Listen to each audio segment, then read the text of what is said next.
اعوذ باللہ من الشیطان الرجیم بسم اللہ الرحمن الرحیم یا بنی اسرائیل اذکروا نعمتی التی انعمت علیکم واوفوا بعہدی اوف بعہدکم وایای فارہبون۔ صدق اللہ العلی العظیم۔ ٹائم 20 سے 25 منٹ ہے، اس کے لیے پوری توجہ سے بیٹھیں تاکہ ہم آج کافی حصہ سورۃ البقرہ بلکہ مکمل کر لیں انشاءاللہ۔ رکوع نمبر 5 سے در حقیقت بنی اسرائیل کے زوال کے اسباب بیان کیے گئے ہیں۔ اب ایک سوال پیدا ہوتا ہے کہ بنی اسرائیل سے کون مراد ہیں؟ جب آپ اتنا وقت دیتے ہیں تو علم بھی لے کے جایا کریں۔ کوئی آپ سے پوچھ لے کہ ماشاءاللہ پورا مہینہ آپ نے درس قرآن سنا ہے تو بنی اسرائیل سے کون مراد ہیں؟ جواب یہ ہو کہ جی مجھے تو نہیں پتہ کہ کون مراد ہے۔ اسرائیل اصل میں لقب ہے حضرت یعقوب علیہ السلام کا، اور بنی کہتے ہیں اولاد کو۔ اس کا مطلب یہ ہوگا اے اسرائیل یعنی حضرت یعقوب علیہ السلام کی اولاد، ان کا خاندان۔ اور اس سے مراد کیا ہے؟ اگر آسان الفاظ میں سمجھاؤں تو وہ مراد ہیں یہودی۔ گویا نبی اکرم صلی اللہ علیہ وسلم کے وقت کے یہودیوں کو بھی بتایا جا رہا ہے اور آج کل کے یہودیوں کو بھی بتایا جا رہا ہے، لیکن یہ بات ذہن میں رکھیں، اگر کوئی یہ سمجھ رہا ہے کہ یہ اچھا صرف یہودیوں کو سمجھایا جا رہا ہے تو یہ غلط بات ہے۔ یہودیوں کی خامیوں کا تذکرہ کر کے در حقیقت امت مسلمہ کو بھی بیدار کیا جا رہا ہے۔ تو ان کی خامی یہ تھی کہ اللہ تبارک و تعالیٰ کے ساتھ کیے گئے وعدے انہوں نے توڑ ڈالے تھے۔ اب اللہ کے ساتھ وعدہ کیا کیا ہوا ہے سارے انسانوں نے؟ وہ یہ وعدہ کیا ہوا ہے کہ اللہ تبارک و تعالیٰ کی صرف بندگی کریں گے، اس کا حکم مانیں گے۔ اس لیے آپ دیکھیے، جو خاندان، جو قوم، جو ملک اور جو فرد اللہ کا حکم نظر انداز کر دیتا ہے تو مجھے یہ فقرہ کہنے دیجیے اس کی تنزلی میں کوئی شک نہیں ہے، یہ ذہن میں رکھ لیجیے۔ انفرادی سطح پر بھی، اجتماعی سطح پر بھی جب زندگی میں سے آپ حکم خداوندی کو نکال دیں گے تو ایسے سمجھ لیجئے کہ پھر عروج کے حوالے سے تو بالکل نہ سوچئے۔ میں مختصر ایک قرآن مجید کی آیت کا حوالہ دینا چاہتا ہوں، سورۃ فاطر کے اندر ہے کہ جو عزت کا طلبگار ہے وہ یہ جان لے ساری عزت اللہ کے پاس ہے۔ اب ہم میں سے کون سا آدمی ایسا ہے؟ یہ نوجوان جتنے بیٹھے ہوئے ہیں، یہ نوجوان جو ہیں یہ ظاہر ہے باعزت بن کے زندگی گزارنا، باعزت بن کر رہنا چاہتے ہیں، لیکن جس نوجوان کی زندگی میں اسلامی تعلیمات نہیں ہوں گی وہ کیا باعزت بن جائے گا؟ کیا اس کا احترام ہوگا؟ کیا اس کا وقار ہوگا؟ اور یہ صرف نوجوانوں کو میں نے اس لیے کہا کہ ان کے پاس گولڈن چانس ہے۔ نبی اکرم صلی اللہ علیہ وسلم نے فرمایا جو جوان اپنی جوانی اللہ تبارک و تعالیٰ کے راستے میں لگا دیتا ہے، اللہ تبارک و تعالیٰ قیامت والے دن اسے اپنے عرش کا سایہ نصیب فرمائیں گے۔ ورنہ جتنے دوست یہاں موجود ہیں ساروں کے لیے بات ہے، یہ بچے ہیں، بڑے ہیں، خواتین ہیں، ہم سب کے لیے یہ۔ اچھا، دوسرا ان کی جو خامی یہاں بیان کی جا رہی ہے وہ یہ ہے حق اور باطل کو ملا دینا۔ یہ کام اہل پاکستان نے بھی خوب کیا ہوا ہے۔ نماز حق ہے، روزہ حق ہے، سود باطل ہے لیکن وہ بھی چل رہا ہے، ملاوٹ باطل ہے وہ بھی چل رہی ہے، رشوت باطل ہے وہ بھی چل رہی ہے، بے پردگی باطل چیز ہے وہ بھی چل رہی ہے۔ جو قومیں حق اور باطل کا امیزہ بن جاتی ہیں، مکسچر بن جاتی ہیں، اللہ کی نظر سے وہ قومیں گر جاتی ہیں۔ اس لیے علیحدہ بیٹھ کر کبھی سوچئے گا کہ کہیں میری زندگی اور میرے ملک کے لوگوں کی زندگی اور امت کی زندگی حق اور باطل دونوں کے اوپر تو مشتمل نہیں ہے۔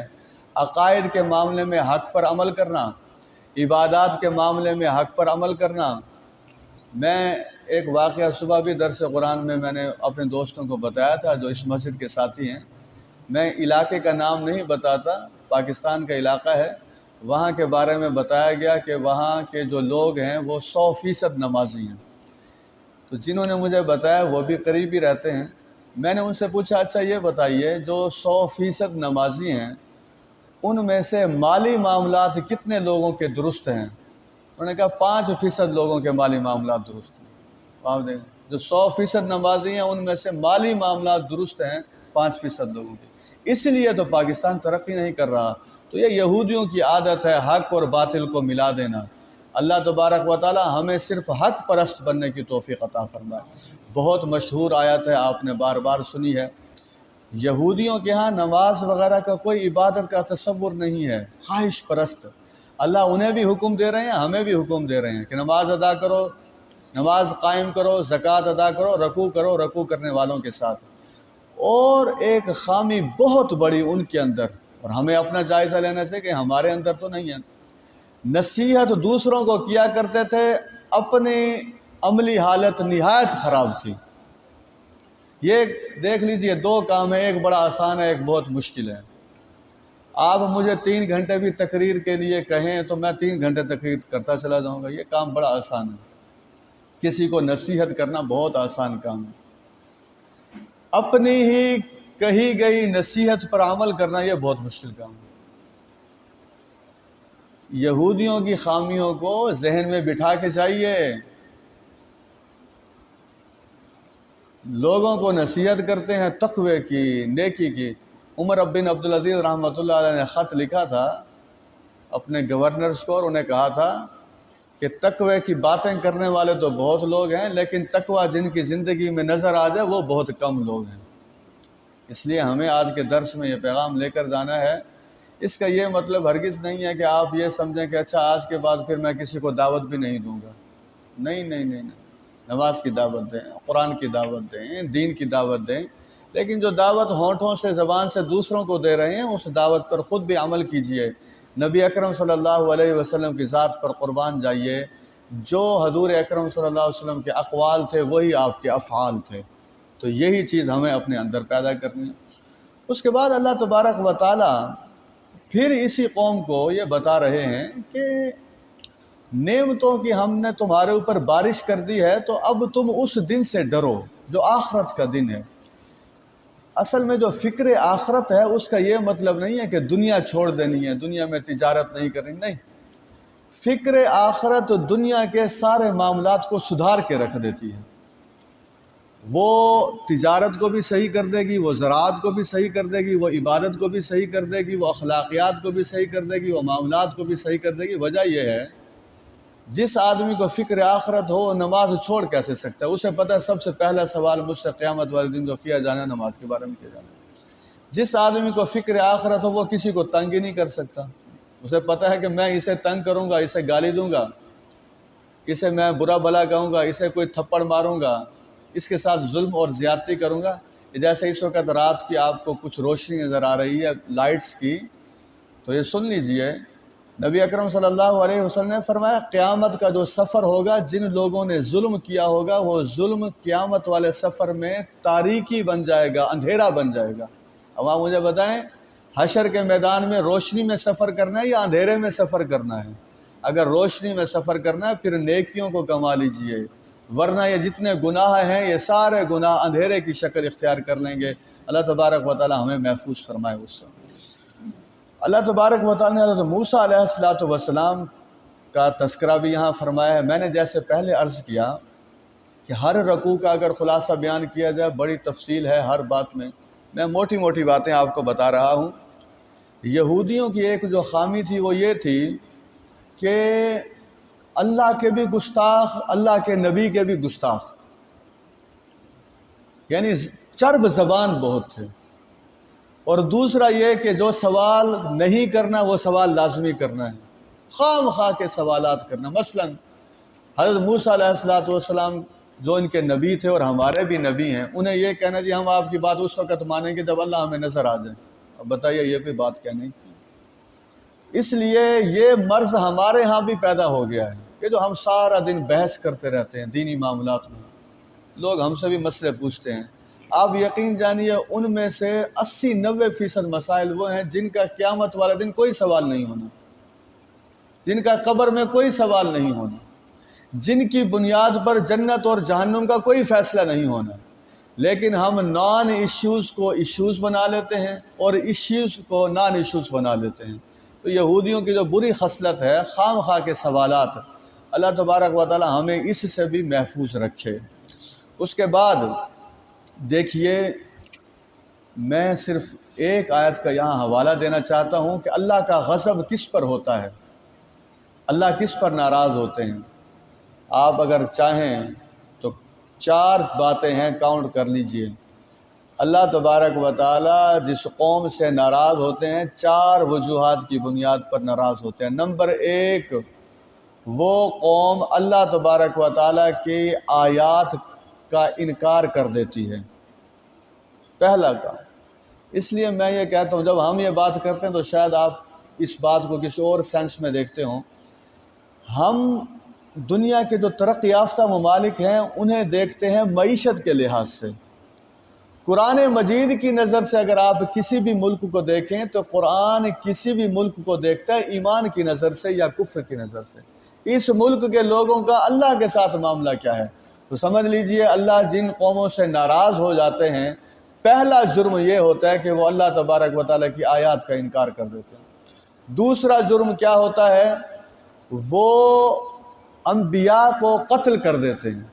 اب ظاہر ہے آخری نبی حضرت محمد صلی اللہ علیہ وسلم، ان کے بعد نبوت کا دروازہ بند۔ اب وہ کسے قتل کرتے ہیں؟ اب انبیاء تو آنے نہیں ہیں۔ آپ جانتے ہیں انبیاء کے وارث ہیں علماء کرام۔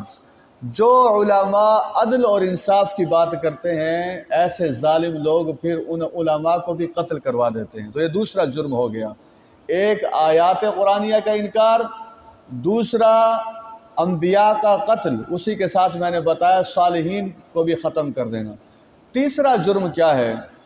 تیسرا جرم ان کا یہ ہوتا ہے کہ وہ نافرمان ہوتے ہیں، فرمانبرداری نہیں کرتے اللہ تبارک و تعالیٰ کی۔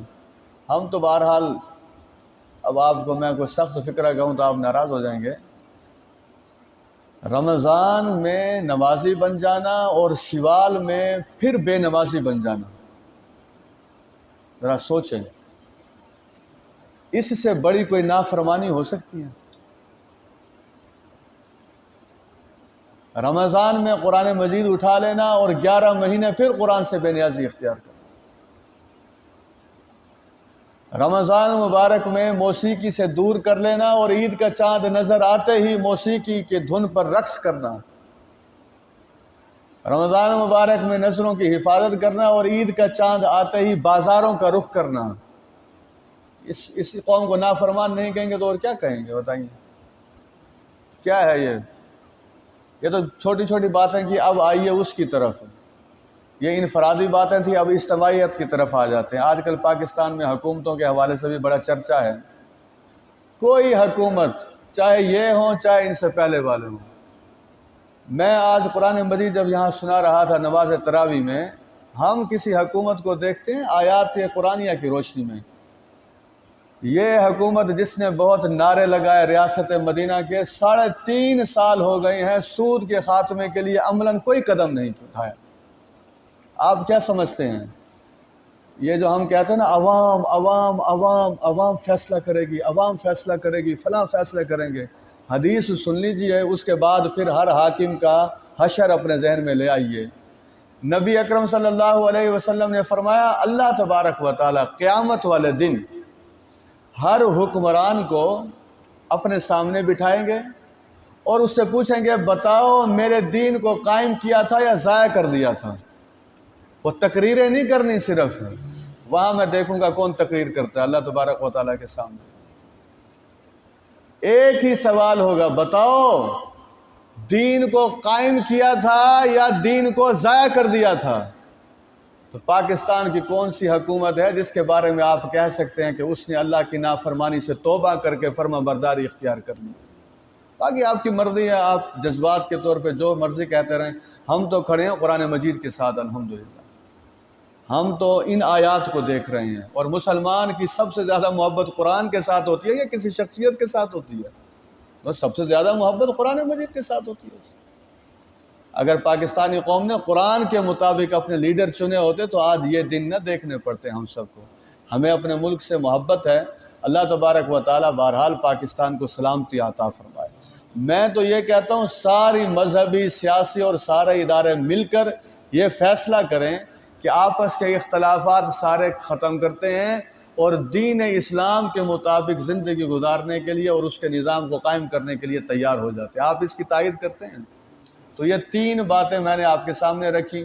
نمبر 1، وہ اللہ کی آیات کا انکار کرتے ہیں۔ نمبر 2، انبیاء کے قاتل ہیں۔ یہ یہودی جو ہیں یہ انبیاء کے قاتل ہیں، جو نیک لوگوں کو قتل کرنے کا منصوبہ بناتا ہے وہ یہودیوں کا پیروکار ہے، یوں سمجھ لیجئے۔ نمبر 3، نافرمانی۔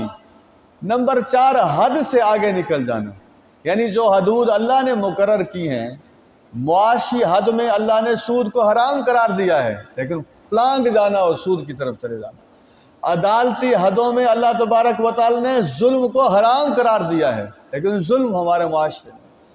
معاشرتی معاملات میں اللہ تبارک و تعالی نے رشتہ داریوں کو توڑنے کو حرام قرار دیا ہے۔ مجھے یہ فقرہ کہنے دیجئے، جو لوگ خام خواہ اپنے رشتہ داروں سے تعلقات توڑ لیتے ہیں، چھوٹی چھوٹی باتوں پر لڑائی جھگڑے کرتے ہیں، وہ وہی لوگ ہیں جو حدوں سے آگے نکل گئے ہیں۔ اللہ نے جو حدیں قائم کی تھی وہ ان سے باہر آ گئے ہیں۔ تو یہ 4 وجوہات ہیں جس کی وجہ سے اللہ تبارک و تعالی ناراض ہو جاتے ہیں۔ حضرات اب آپ اپنے کانوں سے خود سن لیجئے، اللہ اکبر کبیرہ، ایک جرم کیا تھا یہودیوں نے، ایک جرم۔ وہ جرم یہ تھا، ہفتے کے دن مچھلیوں کا شکار نہیں کرنا، اللہ کا حکم تھا۔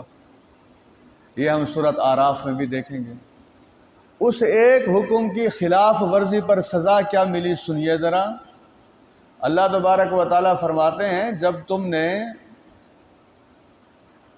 حدوں کو عبور کر لیا تو پھر ہم نے بغاوت کرنے والوں کو اور ہمارے حکم کو نظر انداز کرنے والے اور حکم کو توڑنے والوں کو ہم نے کہا ذلیل بندر بن جاؤ۔ قرآن کے الفاظ ہیں، اور آگے آیت کیا ہے کہ اس سے عبرت حاصل کرنی چاہیے۔ تو کیا ہم سب یہ عبرت حاصل کر لیں؟ میں تو شکر ادا کرتا ہوں، رات کو انسان کی حالت میں سوئیں، صبح اٹھے تو وہی انسانی ڈھانچہ ہو تو اللہ کا شکر ادا کیا کریں۔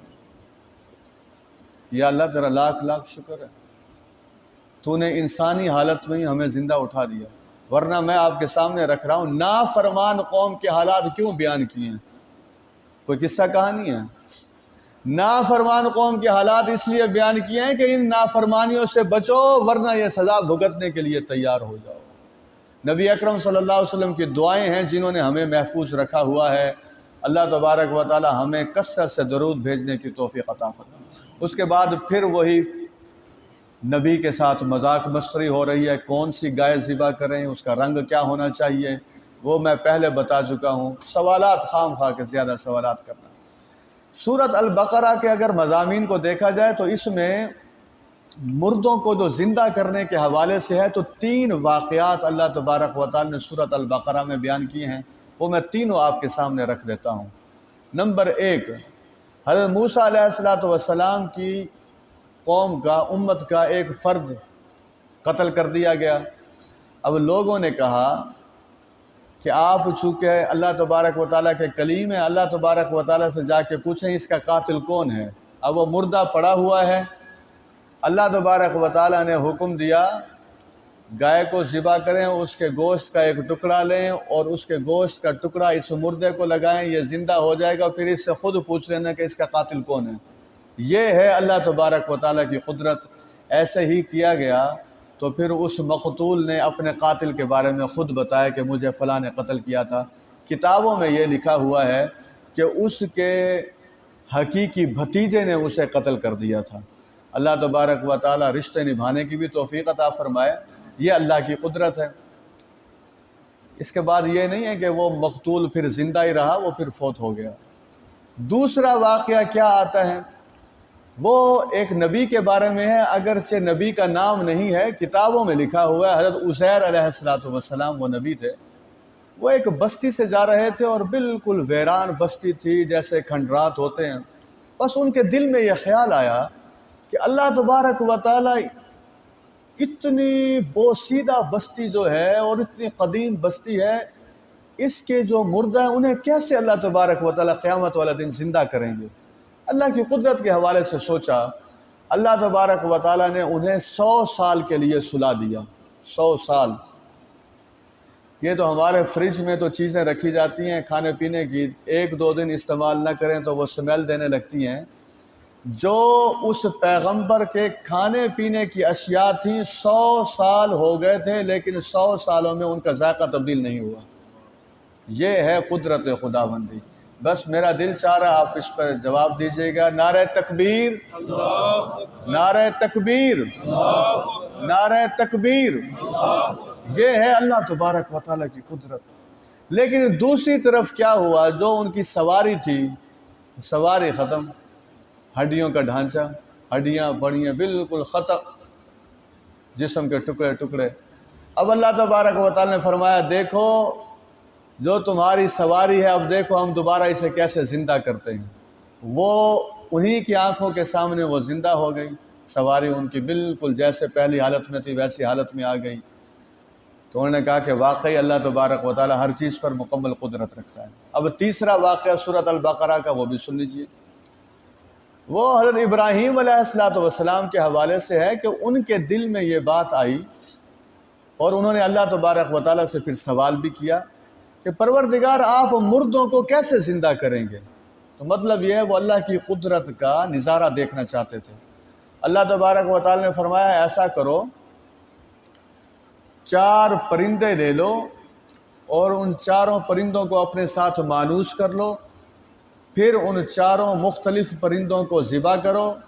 ذبح کرنے کے بعد ان کا جو گوشت ہے اس گوشت کو آپس میں مکس کر دو اور اس کے بعد ہر پرندے کو بلاؤ. جب تم بلاؤ گے وہ پرندہ دوڑتا بھاگتا ہوا تمہارے پاس آ جائے گا. یہ ہے قدرت خداوندی. حضرت ابراہیم علیہ السلام نے ایسا ہی کیا. 4 پرندوں کو ذبح کرنے کے بعد گوشت مکس کر کے مختلف پورشنز مختلف جگہ مقامات پر وہ رکھ دیا. تو ہر پرندے کو جب آواز دینے لگے تو وہ گوشت کے ٹکڑے جو اس کے جسم کے تھے وہ آپس میں مل کر صحیح سالم پرندے کی شکل میں حضرت ابراہیم علیہ السلام کی طرف آئے. تو میرے بھائیوں اور میری بہنوں، یہ واقعات سننے اور سنانے کا مقصد یہ ہے ہمیں جیسے زندگی پر یقین ہے اس سے زیادہ یقین ہمیں موت کے بعد زندہ ہونے پر اللہ کی قدرت کے حوالے سے ہونا چاہیے. اسی طریقے سے سورۃ البقرہ میں جو ایک اہم مضمون یہودیوں کے حوالے سے ہے وہ آج بھی ویسے ہی ہے. ان کی خامی، وہ جادو سیکھا کرتے تھے اور جادو کو استعمال کیا کرتے تھے بیوی اور شوہر کی علیحدگی میں. اٹ مینز فیملی سسٹم کو تباہ کر دیتے تھے، خاندان برباد. ان کا اولین شوق یہ تھا کہ بیوی اور شوہر میں علیحدگی ہو جائے. اور ہمارا دین کیا کہتا ہے؟ یعنی آپ تصور کیجئے ہمارا دین کیا، حقیقی دین تو اسلام ہے. اسلام کیا کہتا ہے؟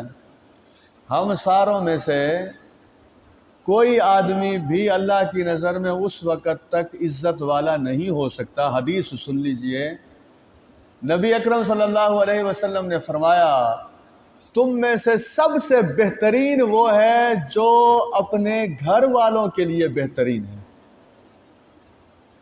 یہ سمجھ لیجئے بات.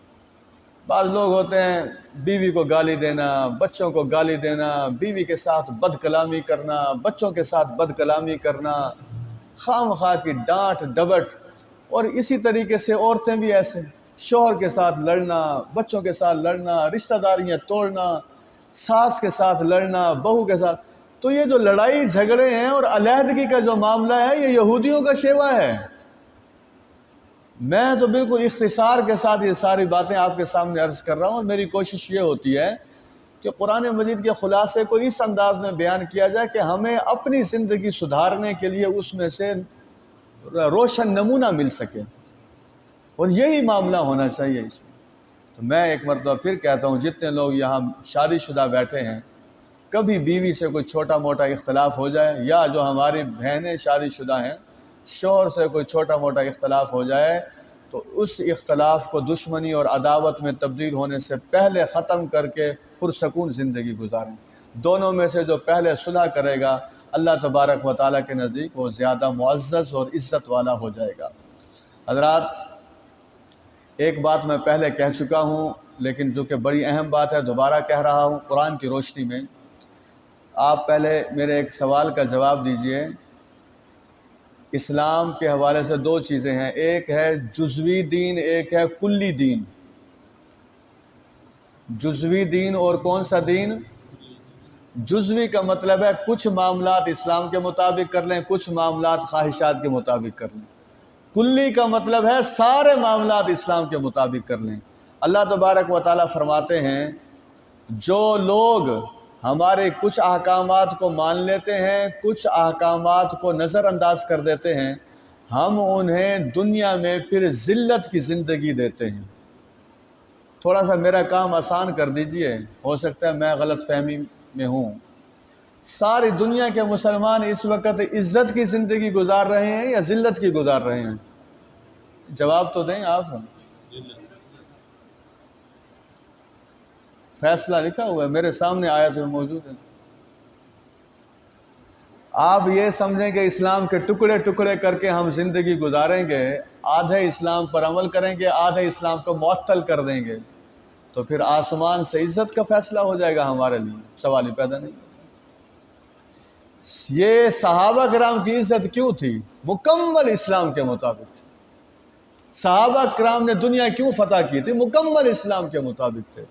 صحابہ کرام رضی اللہ تعالی عنہم اجمعین میدان جنگ میں کوئی جنگ ہارتے نہیں تھے۔ وجہ کیا تھی؟ مکمل اسلام ان کے پیچھے تھا، ان کی زندگی میں مکمل اسلام تھا۔ یہ ایک سزا ہے جو میں نے آپ کو بتائی ہے۔ دوسری سزا سن لیجئے، فرمایا قیامت والے دن ایسے لوگوں کو ہم شدید عذاب کے حوالے کر دیں گے۔ اس لیے یہ پیغام لے کے جائیں، لوگوں کو بتائیں اسلام مکمل ہم نے اپنی زندگی میں لاگو کرنا ہے، ادھورے اسلام سے کام نہیں چلے گا۔ یہودیوں نے یہی حرکت کی تھی اور انہیں سزا ملی تھی۔ حضرات، اللہ تبارک و تعالیٰ نے قرآن مجید فرقان حمید میں یہودیوں کو سمجھانے کے لیے ایک بہت تاریخی واقعے کی طرف اشارہ کیا ہے۔ وہ یہ ہے کہ حضرت ابراہیم علیہ السلام اور حضرت یعقوب علیہ السلام دونوں نے اپنی اولادوں سے کہا تھا کہ اللہ تبارک و تعالیٰ نے تمہارے لیے اسلام کو پسند کیا ہے دین کے طور پر، اس لیے اس کے مطابق زندگی گزارنا۔ تو یہ یہودی حضرت ابراہیم علیہ السلام اور حضرت یعقوب علیہ السلام کو قیامت والے دن کیا منہ دکھائیں گے جب ان کے حوالے سے یہ فرد جرم عائد کی جائے گی کہ انہوں نے اسلام کے مطابق زندگی گزارنے کے بجائے اسلام کی مخالفت کی تھی۔ میرے عزیزوں اور میرے بھائیوں، دو تین آیات ہیں بالکل اکٹھے ہیں، میں ذرا انہیں پڑھ رہا ہوں۔ یہی دو آیات سمجھ میں آ جائیں تو زبردست کام ہو جائے گا انشاءاللہ۔ صبغۃ اللہ، ایمان والوں کی زندگی میں اللہ کا رنگ نظر آنا چاہیے۔ وَمَنْ أَحْسَنُ مِنَ اللَّهِ صِبْغَةً وَنَحْنُ لَهُ عَابِدُونَ، اور اللہ تبارک و تعالیٰ سے بہتر کس کا رنگ ہو سکتا ہے؟ مسلمانوں کو یہ فکرہ کہنا چاہیے ہم اسی کی عبادت کرنے والے ہیں۔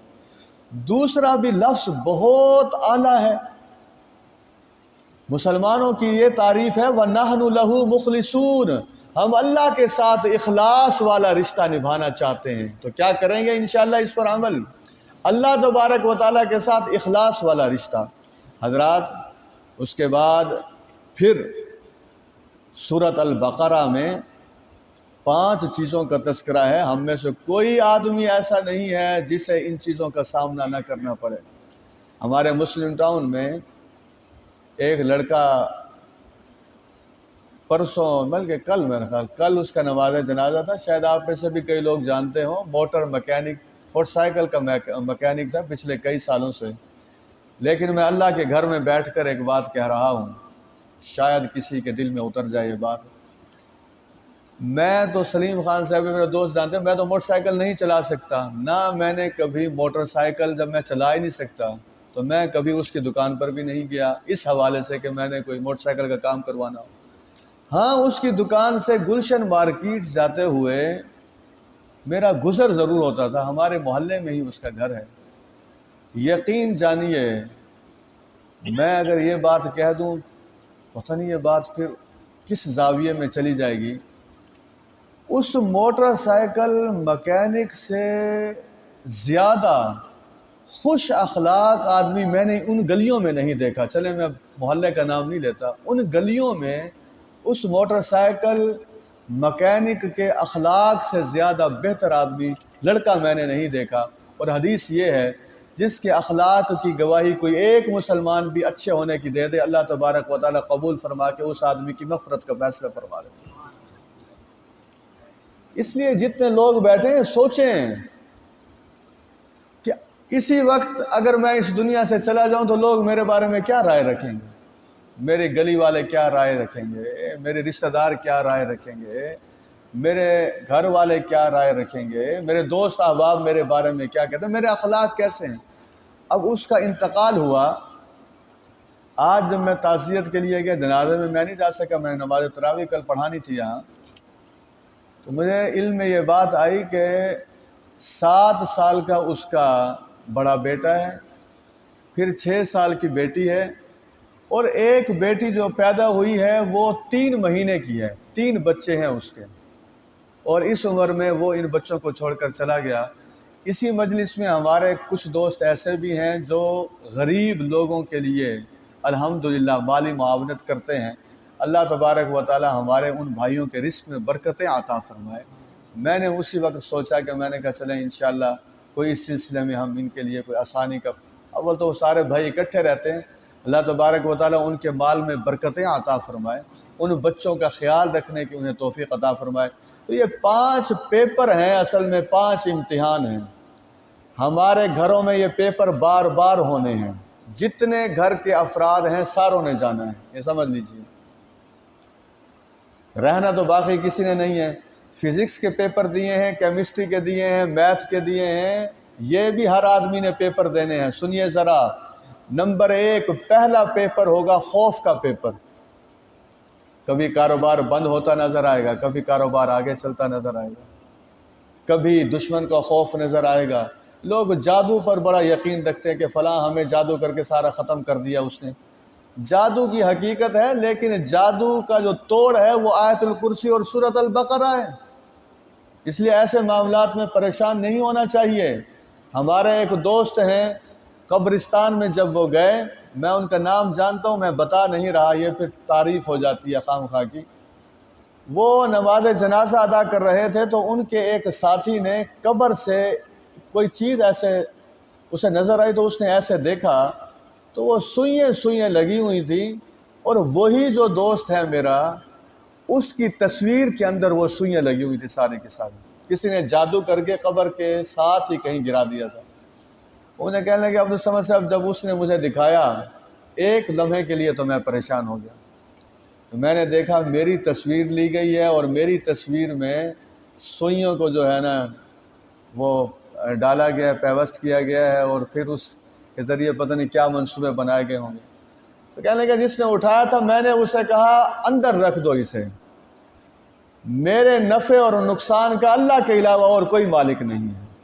ایسے لوگ، کوئی کمزور ایمان والا ہو تو شاید اسی وقت ہی اسے کچھ ہو جاتا ہے، وہاں گر جاتا. وہ خوف کی کیفیت ایسے ہوتی، دشمن کا خوف ہو، کسی اور چیز کا خوف ہو، نبی اکرم صلی اللہ علیہ وسلم کی بہادری. پہلا پیپر بہرحال خوف کا ہے، دوسرا پیپر بھوک کا ہے. حالات ایسے آئیں گے، معاشی حالات. اب یہ خواتین ہیں، یہ کیوں ہم یہاں بیٹھتے ہیں؟ آپ کا کیا خیال ہے؟ تراویح کے بعد درس دینا کوئی آسان کام ہے؟ لیکن ایک جذبہ ہے، ایک تڑپ ہے کہ میرے لیے بھی فائدہ ہے، آپ کے لیے بھی فائدہ، اور ان عورتوں کے لیے فائدہ ہے. ورنہ واقعات کیسے ہو رہی ہیں؟ ایک خاتون نے رمضان مبارک سے 10-15 دن پہلے اپنے 3 بچوں کو بھوک کی وجہ سے کالا پتھر پلایا، خود بھی فوت ہو گئی، 3 بچے بھی فوت ہو گئے. اب آپ یہ دیکھیں، اس کے ہمسائے بھی ذمہ دار ہیں. اس عورت کے حوالے سے انہیں پتہ ہونا چاہیے تھا، برادری والوں کو پتہ ہونا چاہیے تھا، سب سے بڑھ کر حکومت کو پتہ ہونا چاہیے. لیکن اس عورت کو بھی یہ سوچنا چاہیے کہ میں نماز کے ذریعے، دعا کے ذریعے اللہ سے مدد حاصل کروں، خودکشی کا راستہ میں کیوں اختیار کر رہی ہوں؟ اس لیے ایسے پروگراموں کا یہ فائدہ ہوتا ہے کہ ہماری بہنوں کا اور ہمارے بھائیوں کا اور ہم سب کا ایمان مضبوط ہو جاتا ہے۔ نبی اکرم صلی اللہ علیہ وسلم تو یہ دعا مانگا کرتے تھے، پروردگار ایک دن آپ مجھے کھلائیں اور ایک دن آپ مجھے بھوکا رکھیں۔ جس دن آپ مجھے کھلائیں اس دن میں شکر کر کے آپ کو خوش کر دوں، اور جس دن آپ مجھے بھوکا رکھیں گے اس دن میں صبر کر کے آپ کو راضی کر لوں گا۔ ہمارا تو دین یہ ہے۔ مشکل حالات مانگنے نہیں چاہیے، اللہ تبارک و تعالیٰ آسان حالات عطا فرمائے، لیکن خدا نخواستہ ایسا کوئی معاملہ آ جاتا ہے تو اس قسم کی حرکتیں نہیں کرنی چاہیے۔ بچیوں کی تربیت کیا کریں، شادی سے پہلے ان کا ذہن بنایا کریں۔ اب یہ خوف کی بات آ گئی، یہ میاں والی کا جس آدمی نے بیٹی کو 7 دن کی بیٹی کو قتل کیا، اسے کیا خوف تھا کہ بیٹی بڑی ہوگی پھر اس کے رشتے نہ دے؟ بدبخت آدمی، جو اس بیٹی کا خالق ہے وہی اس کا بہتر نصیب بنائے گا انشاءاللہ۔ شرم آنی چاہیے۔ شیطان بعض اوقات ایسے ہی اندیشے ڈالتا رہتا ہے خام خواہ۔ تو پہلا پیپر خوف کا، دوسرا پیپر بھوک کا۔ بھوک کی حالت میں بے صبری کا مظاہرہ نہیں کرنا چاہیے۔ اور جانتے ہیں تقریریں کرنا آسان ہے، سننا آسان ہے۔ غزوہ تبوک کے موقع پر اور شیب ابی طالب میں صحابہ کرام اور نبی اکرم صلی اللہ علیہ وسلم نے پتے کھائے ہیں اور پتھروں کو چوسا ہے۔ ہم ذرا اپنی خوراک پہ بھی نظر ڈالیں۔ تیسرا پیپر مال میں کمی۔ اب مال میں کمی ہو گئی ہے، شوہر پہلے خوشحال تھا، کچھ بدحال ہو گیا ہے۔ مولانا مودودی رحمۃ اللہ علیہ کے حوالے سے یہ بات میں کئی مرتبہ بتا چکا ہوں کہ انہوں نے کہا تھا کہ اگر مالی حالات اچھے ہوں گے تو میں اپنی بیوی کو بہترین زندگی دوں گا۔ ابھی شادی نہیں ہوئی تھی تو مولانا مودودی رحمۃ اللہ علیہ کے مسز کے نانا نے کہا تھا اگر ایسی بات ہے تو پھر ہم وہ بیٹی آپ کے حوالے کر رہے ہیں، اگر آپ محل میں رہیں گے تو ہماری بیٹی آپ کے ساتھ رہے گی، اور اگر آپ جھونپڑی میں بھی رہیں گے تو پھر یہ ہماری بیٹی آپ کے ساتھ رہے گی۔ یوں بچوں کی تربیت کر کے اور بچوں کی تربیت کر کے شادیاں کرنی چاہیے۔ حالات میں تھوڑی سی تبدیلی کیا ہے کہ انسان چہرے ہی بدل لے، بالکل وہ سارا محبت پیار ختم ہو جائے۔ پہلا پیپر خوف کا، دوسرا پیپر بھوک کا، تیسرا امتحان ہے مال میں کمی ہوتی ہے، چوتھا امتحان ہے جانوں میں کمی ہوتی ہے۔ جیسے میں نے اس لڑکے کا واقعہ بتایا ابھی، عورت بیوہ ہو چکی ہے، بچے یتیم ہو چکے ہیں۔ جیسے میں نے اپنی حقیقی بہن کا واقعہ آپ کو بتایا کل، ان کی بھی 4 بیٹی ہیں، ان کا 1 بیٹا ہے، وہ بچے ماشاءاللہ سارے پڑھ رہے ہیں، اللہ انہیں تعلیم میں ترقی عطا فرمائے۔ تو یہ بار بار یہ سلسلے ہونے ہیں، جانوں میں کمی بار بار ہونی ہے، یہ سن لیجئے۔ بلکہ میں یہ کہوں گا اپنے بچوں کو سمجھانے کے حوالے سے کبھی یہ بات کہا کریں کہ بیٹے موت کسی دن بھی آ سکتی ہے، اس دن پھر آپ نے ایسی ایسی باتیں نہیں کرنی، اللہ تبارک و تعالیٰ کے بارے میں کوئی ایسی باتیں نہیں کرنی، یہ موت کا ایک وقت متعین ہے، اس دن پھر آپ نے دعا کرنی ہے، اللہ تبارک و تعالیٰ کو یاد کرنا ہے، اور آنسو بہانے پر کوئی پابندی نہیں ہے، لیکن گریبان چاک کرنا، بالوں کو کھینچنا، یہ عورتیں جو ہیں وہ کیا ہوتا ہے اسے کہتے ہیں نوحہ کرنا۔ نبی اکرم صلی اللہ علیہ وسلم نے نوحہ کرنے والی عورتوں پر لعنت بھیجی ہے۔ عورتوں کا اور مردوں کا اس وقت گلے لگ جانا، کوئی پتہ نہیں ہے یہ محرم ہے نا محرم ہے کیا نہیں ہے، بالکل ہی آپے سے باہر ہو جانا، یہ غلط بات ہے۔ پہلا پیپر خوف کا، اس میں بھی صبر کرنا ہے، دوسرا پیپر بھوک کا، اس میں بھی صبر کرنا ہے، تیسرا پیپر مال میں کمی کا، اس میں بھی صبر کرنا ہے، چوتھا پیپر جانوں میں کمی کا، اس میں بھی صبر کرنا ہے، پانچواں پیپر پھلوں میں کمی کا، اس میں بھی صبر کرنا ہے۔ اب صبر کرنے والے جو لوگ ہیں ان کے حوالے سے آج کی جو ہم آخری بات کر رہے ہیں سورۃ البقرہ کی، اسی مضمون کو کل بھی ہم لے کر چلیں گے انشاءاللہ۔ وہ آج کی آخری بات یہ ہے، جب لوگ ان 5 امتحانوں میں صبر کریں گے، بہت بڑی بات ہے، وَبَشِّرِ الصَّابِرِينَ، تو اے نبی صبر کرنے والے لوگوں کو پھر آپ خوشخبری سنا دیجئے۔ تو اللہ کی طرف سے خوشخبری آ جائے تو اس سے بڑی بات کیا ہے۔ وآخر دعوانا الحمدللہ رب العالمین۔ الحمدللہ رب العالمین، اللہم صلی علی محمد النبی الامی وعلی آلہ وصحبہ وسلم۔ رب ذوالجلال والاکرام، ہمارا یہ مل بیٹھنا قبول فرما۔ اے اللہ، سورۃ البقرہ میں یہودیوں کی جو کارستانیاں آپ نے بیان کی ہیں اور پھر آپ نے انہیں دعوت بھی دی ہے، پروردگار ان میں سے ہمیں اپنے لیے سبق اخذ کرنے کی توفیق عطا فرما۔ پروردگار، آپ نے جو یہ فرمایا ہے کہ آپ ان 5 چیزوں میں ساروں کی آزمائش کریں گے، پروردگار اول تو ہم آزمائش کے لائق نہیں ہیں، آسانی والا معاملہ فرما۔ پروردگار ہمیں ہر معاملے میں صبر اور پھر استقامت اختیار کرنے کی توفیق عطا فرما۔ اے اللہ، یہ جو دعوت کا سلسلہ مختلف لوگوں تک ہمارے بھائی پہنچا رہے ہیں، ان کے صحت میں، مال میں، رزق میں برکت عطا فرما۔ رب ذوالجلال والاکرام، جتنے بھائی یہاں بیٹھے ہیں اور بہنیں بیٹھی ہیں، سب کا بیٹھنا قبول فرما لے۔ ہمیں رمضان المبارک کی آخری تراویح تک اسی طریقے سے بیٹھنے کی اور قرآن کو سمجھنے کی اور اس کے مطابق عمل کرنے کی ثابت قدمی عطا فرما۔ سبحان اللہ و بحمدہ، سبحان اللہ العظیم۔ اللہم ربنا آتنا فی الدنیا حسنہ وفی الآخرۃ حسنہ وقنا عذاب النار، وصلی اللہ تعالی علی خیر خلق محمد وعلی آلہ وصحبہ اجمعین برحمتہ۔